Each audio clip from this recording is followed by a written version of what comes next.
and welcome to Access Studio. My name is Nancy Gesimondo, and I'm very pleased to be visiting the studio of Lilian Engel here in Long Island City, New York. Lilian is primarily a sculptor working in stone and wood.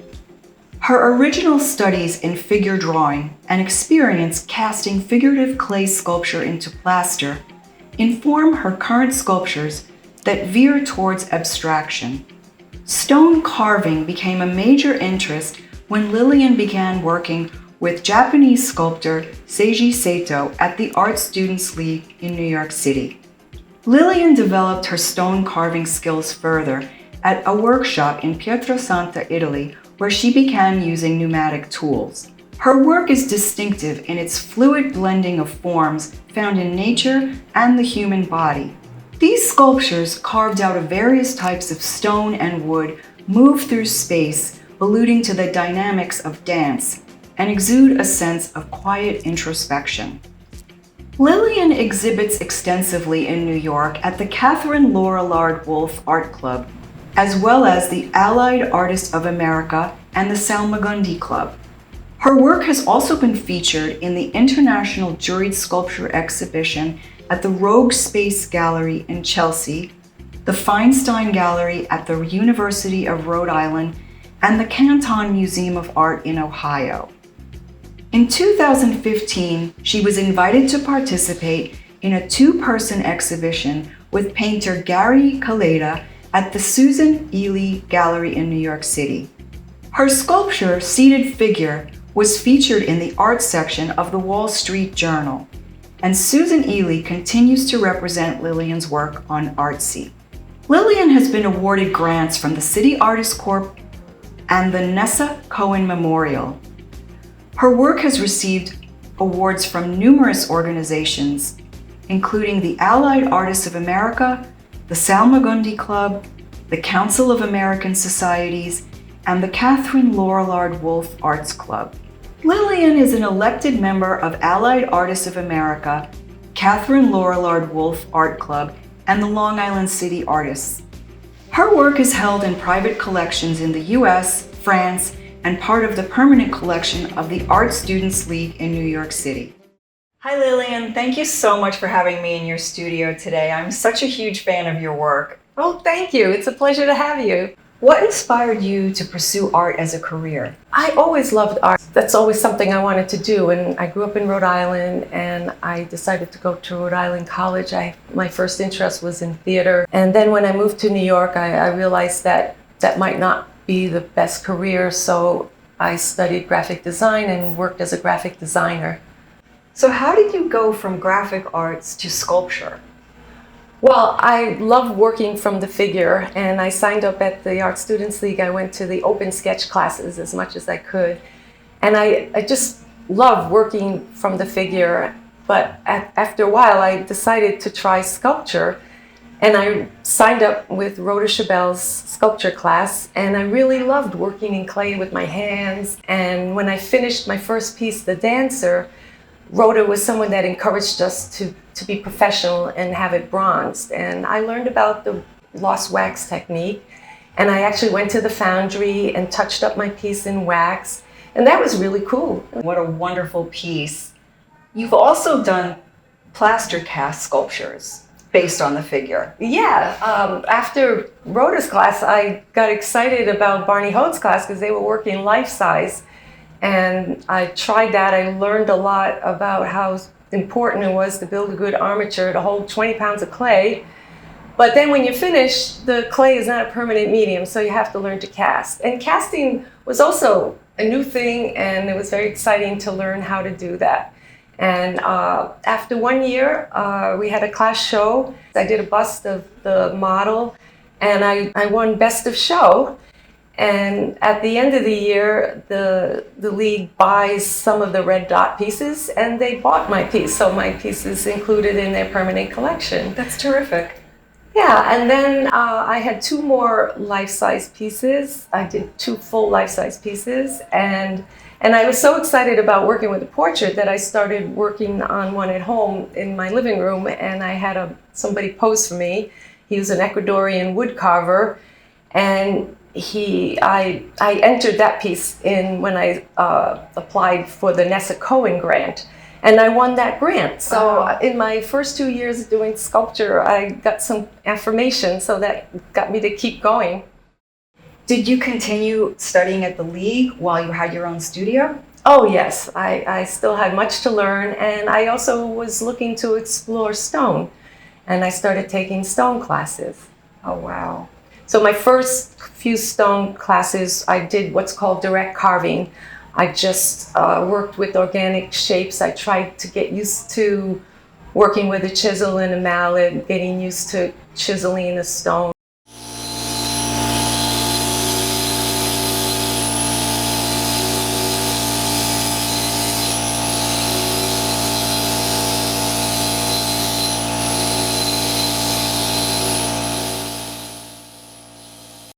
And my third piece was actually bought. I sold my third piece. That's terrific. Which piece was that? Oh, it was called Dancing Torso. The first two were abstract, non-objectional, and the third piece I decided to incorporate the figure, because that's what my whole background was. I liked working with the figure, but this is where I start to abstract from the figure.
What is it about the figure that propels your work?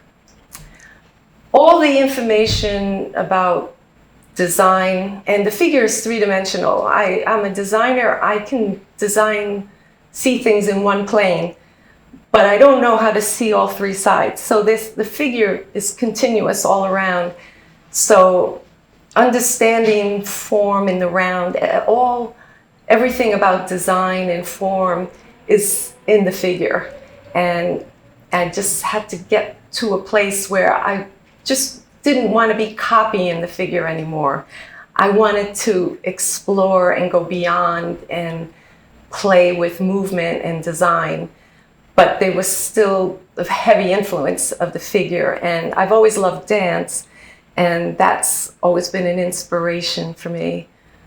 And some of your pieces are actually called Dancer and Dance in Motion. Yes, one of the most exciting parts of the figure for me is the torso. There's so much movement in the torso, and in dance figures, it seems like all movement pivots from the torso. And liking dance, thinking about dance movements and poses in the figure, it sort of helped lead me and guide me to these different forms. But like I said, I wanted to abstract. So I took the torso and I played with the movement and dynamics that come from dance. And I decided to start a series. And also because each stone is very different. Every time you work with a piece of stone, each stone has its own idiosyncrasies, and whether it were color, hardness, the patterns, everything. So everything is experimental, and that's what I love about working in stone and working more abstractly and not trying to copy reality exactly.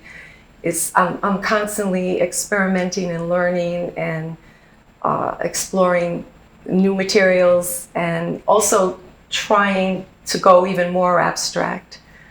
Right, right. No, your work definitely, you could see that progression from very strong realistic figure to very biomorphic forms where they're very abstract, like you see here, where you can see this is a reclining figure, but you don't know if it's male or female or, you know, any other specifics about it.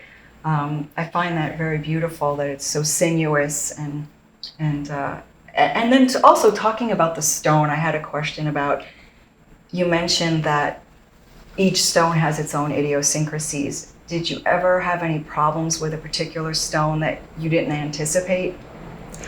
Well, I started working with Seiji Sato, and when I started working with him, he taught us to understand stone, and he also taught us a method. So I started learning to make a maquette first out of clay. That way he could see what I was trying to do, because he would never try to tell me what to make, how to design it. But then he would teach me a method of how to work with the stone. If it has a lot of color, it may have more breaks in it, a solid stone, a tight grain. There's different, so you have to try to foresee any problems. So most of the time I could tell beforehand, before, that it was a piece that might split in a certain place. I saw a picture of a really giant piece of wood and the clay maquette on top. What inspired you to use such a giant piece of wood? When somebody comes by and says, we've got these trees from in our backyard and we want to get rid of them, would you buy them? And yes, of course, a big piece of wood. It was just, you can't say no to trying to work in something bigger.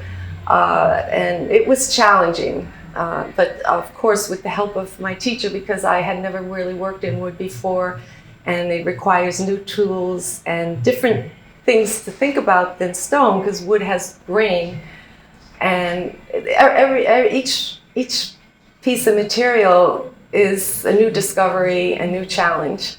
Did you find with the tools, did you find working in the wood was easier or harder than working with stone?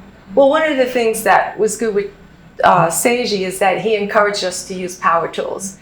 Working with chisel and hammer, that is the whole technique that it's good to know in the beginning, but afterwards, working with power tools, of course, is more efficient. But it's definitely, there's a lot to learn. And with wood, there are different tools than with stone, but they're similar. There are some that overlap.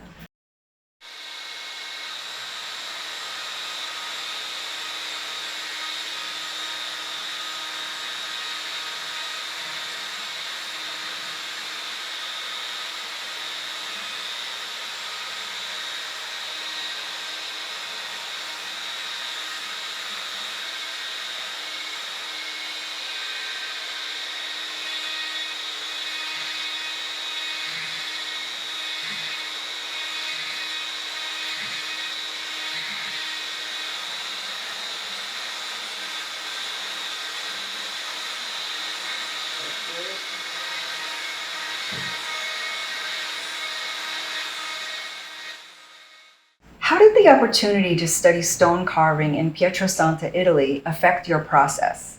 Oh, going to Italy was such a wonderful experience, to be able to go and carve every day and live like an artist. That's where I first learned to use the pneumatic tools. And we went to Carrara and we visited we call them artigianis, the artisan studios, where they do the work for a lot of artists. We saw the Carrara Mountains. I also took the opportunity to go to Firenze and Pisa, and just all around was so inspiring, and monuments everywhere. And I was also just inspired by the landscape, the scenery, the ruins of the old forts. And so besides learning a new technique and everything else, the stone that I worked on, I called Fort Cesare, because it's sort of, I kind of followed the form of the piece, the organic shape. It was very different from everything else I was doing. Beautiful piece of Italian marble, and it kind of made it to look like a fort. It kind of went with the shape. And then I called it Fort Cesare because Cesare was the teacher of the class. He was the one who ran the studio. He was sort of a jovial person, very skilled artisan, and it was a wonderful experience. So that kind of changed the way I work. When I came back to New York, I continued to work with the pneumatic tools, which is, it's one of my favorite ways of working, except for the noise. But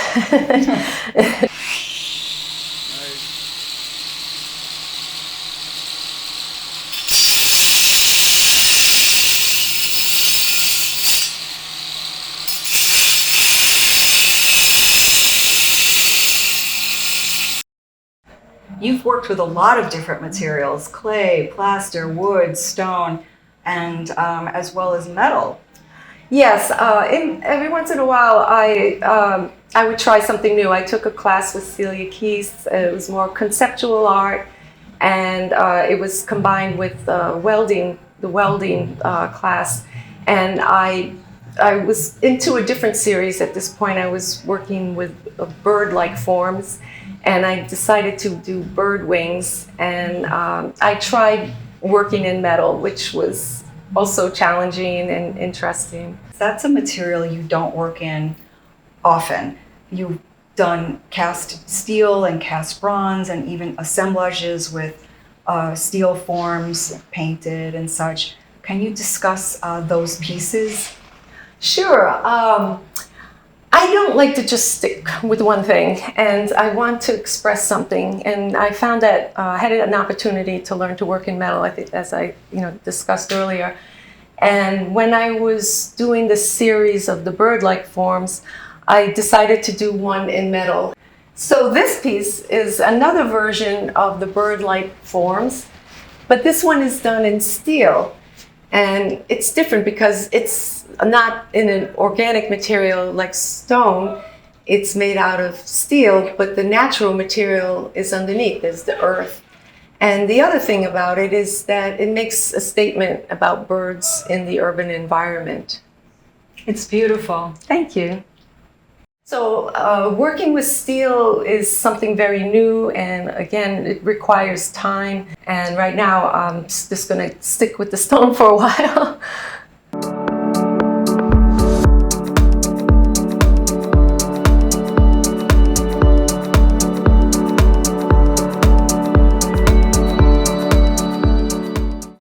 And talk about the piece that you cast in bronze, because that's so lovely, and it's very similar to some of your stone pieces, which are sort of abstract torsos and figures. When I started working in stone, I was trying to do my version of the kiss, and I was working in clay, and I was trying to do a maquette for a stone. I had this piece of sienna marble, and I wanted to carve it. And it came out looking like a hug. And I really liked it, so I had it bronze so that it would become a permanent piece. And then I used it as a model for the sienna marble. But when I carved it in stone, it changes a little bit because the weight of the stone, you have to work differently to compensate for balance and gravity and all that. But yeah, it's all experimental and serendipitous sometimes. It's a gorgeous piece. I really Thank you. like it a lot.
what are you working on now?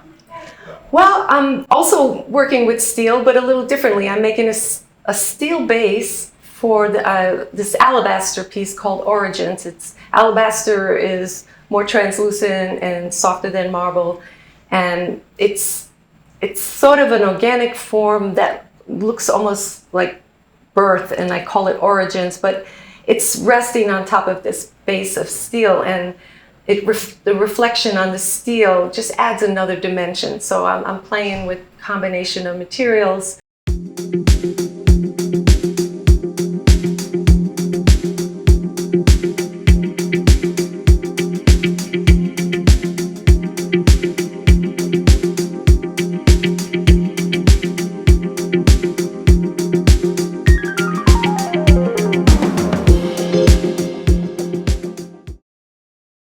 And then after that, I did something called sinuous dance, which goes back to dance, but they're more abstract. There's two black Belgian marble pieces, and they're on separate bases, and they relate to each other. And you can they can be positioned differently around and facing different ways.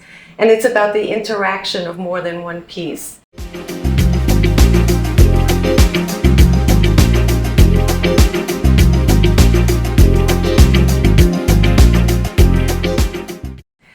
And then after that, my most recent piece is about combining different materials or different phases of the stone, a rough stone and a polished stone.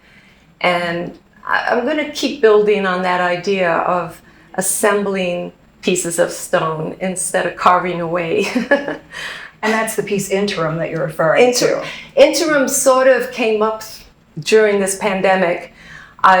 We were all kind of in this holding pattern, and actually it was also about this polished piece sitting precariously on the edge of this very rough piece. So it's kind of in between. I like to play with that idea of the pause of something going to happen any moment now. It's going to fly away or something. I like to play with different ideas.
How do you source and select your stones? Sometimes a group of us have gone to a stone yard together.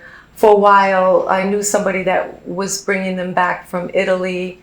Sometimes there are sculptors that can't sculpt anymore, so they're selling them. I get them all different ways, so I'm very open to accepting and trying new stones. And sometimes I go and buy specifically something. If I really have a clear idea of what I want to work on, I'll buy a specific stone. There's the Complete Sculptor in New York.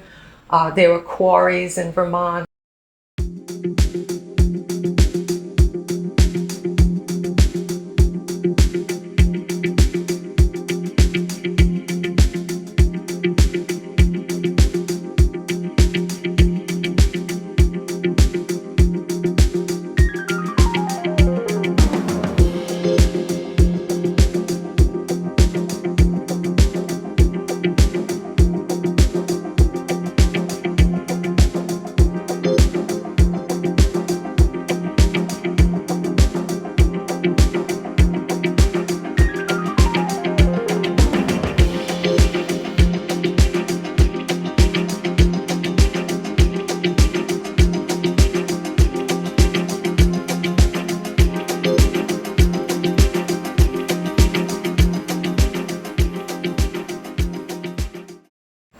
Speaking of beautiful stone, can you speak about this piece behind me? Oh, sure. This is like what I was speaking about earlier, that I'll find stone from different sources, and someone came and brought a lot of stones, and everyone else grabbed all the good marble, and this was left behind, and I was happy to experiment with it. At first I thought it was wood, and then obviously it was very much stone. But it was very brittle, and it's made up of different types of stone and crystal, and it has some metal in it. Crystal here. Yeah, and it's just such an interesting piece. It has some history to it, and I tried to leave some of it rough. In fact, I added texture to the rough parts, and then I smoothed some parts of it. And it almost looks like a cactus. There's something natural about it. It's got history, but it also has modernity. And I call it past, present, hope. That's so cool. It looks like jasper to me with the purple on the back and the way it goes into like its complementary color. Yeah, it does. Well, thank you so much for having me in your studio today, Lilian. It was a pleasure to see your beautiful work in person and to learn more about your process. Well, thank you so much for coming. It was such a pleasure. And thank you for tuning into Access Studio today. I hope you enjoyed this episode with Lilian Engel and that you'll tune in next time. If you'd like to purchase any of the work seen in this video, please see the closing credits for Lilian's contact information. Thanks for watching.